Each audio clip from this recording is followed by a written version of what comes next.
Today's topic is, are you ready to let go of your ED? And while I hope you don't really need to let go of your ED, I'm going to help you really address whether or not you should, and hopefully how to avoid letting go of your ED, because it's actually very expensive to let go of your ED, especially if you do it suddenly.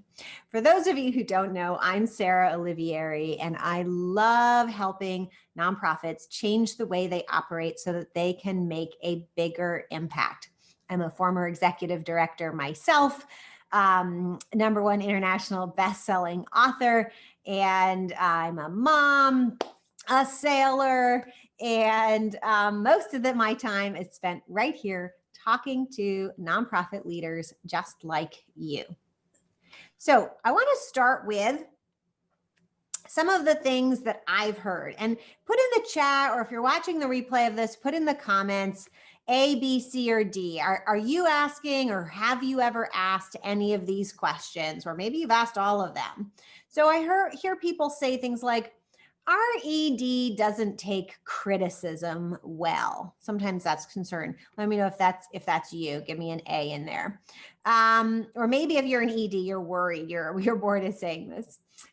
B is, it seems like we're always facing the same problems with the organization and nothing ever seems to change. So if you got that B issue ever going on in your board? If you're bored, oh, we got a C here. C, our ED and board chair have a strained relationship. Or D, our ED just isn't that good at bringing in money. Awesome. We've got some C's, A's and B's, C and A. And if there's anything else that you find yourself often saying, I'd love to know in the chat as well. So how do we fix these problems? Now, my last training I did was designed for executive directors who want to have better relationships with their boards. And I shared this framework here, managing complex change. And I said the things for EDs to focus on bringing to their boards are vision, skills, and action plan. That those are the 3 of these 5 things that EDs should really bring to the table for their boards.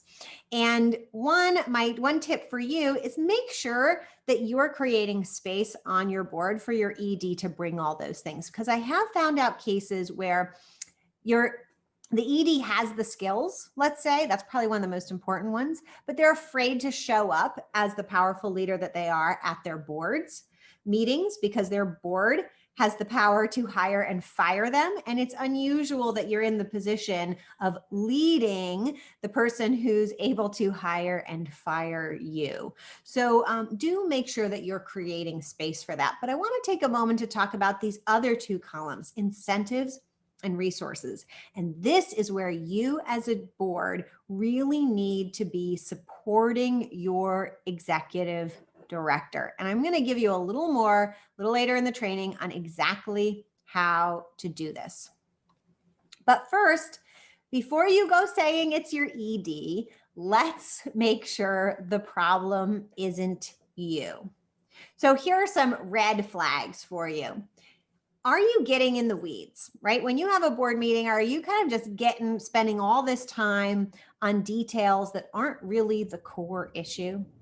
If you are, I encourage you to check yourself as an individual board member, create an atmosphere where anybody can speak up and say, hey, I think we're getting into the weeds here. Let's focus back on what the core issue is, right? That's the key there. Let's stay focused on what the core issue is. That's a high level issue that's impacting the entire organization. I won't make you say if you've done any of these things, but you're welcome to speak up or put in the chat if you're having this problem as a board. It's okay. These things are all fixable relatively easily. And if you want to have a one-on-one chat with me, we can certainly do that too. Do you deny spending requests for improving the organization? Is your executive director actually coming to you and saying, hey, we need to improve in this area. Hey, we need to hire somebody to do some more work. Will you approve spending from our reserve funds to do that? If your ED is proactively coming to you with these things and you're reacting by being like, no, we're afraid to spend any money, you might be creating a situation that's impossible for your executive director to thrive in, right? So when we talk about that resources column, you don't have to create the resources yourself. You don't have to go out and do the fundraising yourself, but you need to approve the use of resources to grow and sustain the organization. Do you ask your executive director to give you too great a percentage of their time? I see this issue come up a lot, right? You have power over your executive director because at the end of the day, you can reverse pretty much any decision if you really wanted to as a board that your executive director made, and you can even fire them. So they're not likely to say, no, I can't meet with you. But I see this all the time where boards are creating long board meetings, often in the evenings or weekends. Individual board members are calling up the executive director, requesting meetings of them, and really taking up a disproportionate amount of their time as an executive director. I'd encourage you as a board to help your executive director keep the focus on the organization and not make maintaining a relationship with you a thing that is super time consuming for them. And do you avoid candid feedback? Some people, some executive directors do really struggle receiving feedback, although the truth is, I think that's very rare. But it is common that we are nervous about giving feedback, and so we don't do it early on. And then the worse it gets, the harder it is to give feedback. And then if and when we finally do, it comes out as super harsh, and it's actually a hard time to change what's going on because it's so far down the road. If you'd like to improve in this area, I highly recommend reading the book Radical Candor, which I think will give you some ideas about how you can improve your feedback to your executive director. I'm also going to give you a few tips here today.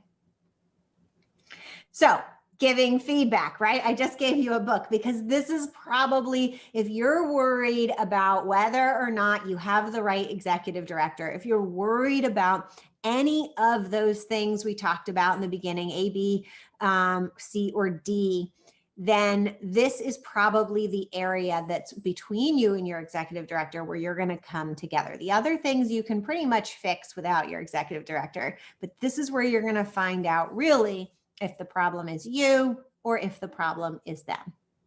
Now, it's not enough to just give feedback, right? Theme developing here. You have to offer incentives and resources paired with that feedback. Let's take it a level deeper. What do I mean by feedback, right? So we want to provide levels of feedback on whether something is good, satisfactory, you're doing your job, awesome, no issues here, keep going. We also want to let our executive directors know if there's something that needs work. And you also want to include feedback around where you notice them going above and beyond. This is actually an incentive itself to be recognized somebody for their deep work. That is a way of incentivizing your executive director to do their job well. And you want to encourage them to go above and beyond so that your whole organization can be going above and beyond. Now, as you offer this feedback, I want you to offer the following three things. I want you to offer funds. Say yes, proactively say, we are ready to set aside however much money, $3,000, $1,500, $10,000 to support you in this thing that needs work so you can bring it up to satisfactory or even beyond. You can also offer money for things that are satisfactory. If you have an executive director who's satisfactory above, across the board, be ready to offer funds to help them take a few things above and beyond. Brainstorm resources with them, but don't mandate that they do something unless this is an ongoing problem that's shown up again and again after a feedback session. You might get to a point where you mandated that they take action. And I'm going to talk about that in just a moment. And then follow up. Did that help? Did we do the right thing? Did we offer enough support? Were our resources helpful, or did you find a different resource, right? Brainstorm resources doesn't say mandate resources. I want to just go back to that again, right? Brainstorm, let them know that, get their creative juices thinking about where they could go for help, but ultimately let them choose the help that they identify as going to be most helpful for them. So this is kind of the framework I want you to use for how you should rate the feedback, right? The negative, the neutral, and the positive. Some people go check minus, check plus, and you want to offer a mechanism for change at the same time, which are the incentives plus the resources. Now, how often should you provide this kind of feedback to your executive director? And I'd say at least 2 times a year. The world moves too quickly, and there's just too much going on. If you only do a feedback assessment or evaluation of some sort once a year, it's not enough. And if you're doing it less than once a year, then that's totally insufficient. I think in general, for most organizations, 2 times a year provides enough sense of how things are progressing without it being a burden on the board or the executive director or the staff. Notice I said progressing, right? The most important thing is how one feedback session changes to the next, not any particular given feedback session, right? We want to see people improving on what needs work and getting a few things up into the above average. We're looking for change from feedback session to feedback session. Now, who's providing this feedback? Where are you doing this evaluation? Well, certainly the board has some valuable input, I'm sure, especially on how the ED is showing up with the board. But the staff is where a lot of the good feedback is going to come from, the most valuable feedback. And then the executive director themselves should evaluate their own work.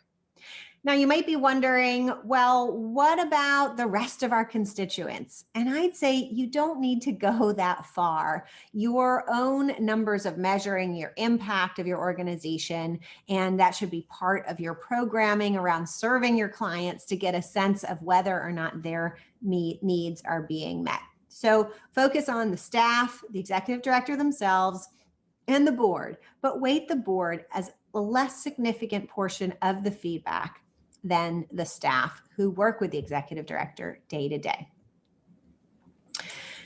But what if it really isn't working? What if you really do need to let the person go? Well, the answer here is before you just go firing somebody, and you absolutely don't want to fire somebody suddenly unless they are breaking the law, because this is the most expensive way of letting an executive director go. And if you do this process really well, in fact, they will let themselves go before you need to fire them. And so I suggest you implement some sort of policy connected to your evaluation process that if they are repeatedly, let's say 3 or more times, they are in a needs work category, that's a critical part of their job, and there is no improvement, and especially if there's no improvement and no action towards improving it, then they should know that they are at risk for being let go.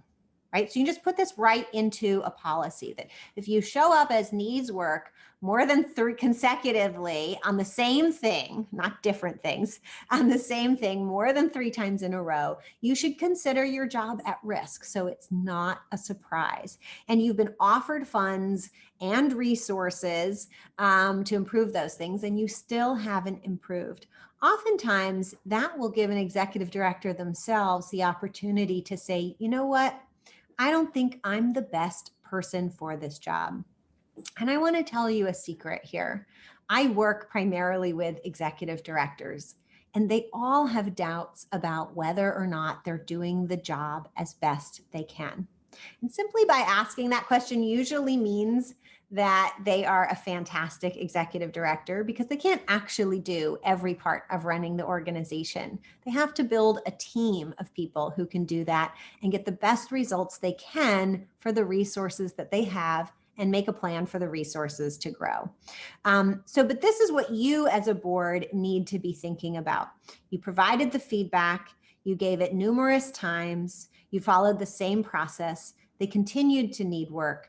They didn't take up, it's a big red flag. If they don't take up the resources, that's a big, big red flag. And if they did take up on the resources and they just really aren't able to improve, then you are primed to have the conversation about transitioning to a new executive director. And I bet more often than not, when you approach it this way, either A, the executive director will volunteer to leave and participate in whatever transition process, a meaningful, well-conducted, organized exit that doesn't leave the staff flailing. Or you may have to fire them, but they will go so very willingly.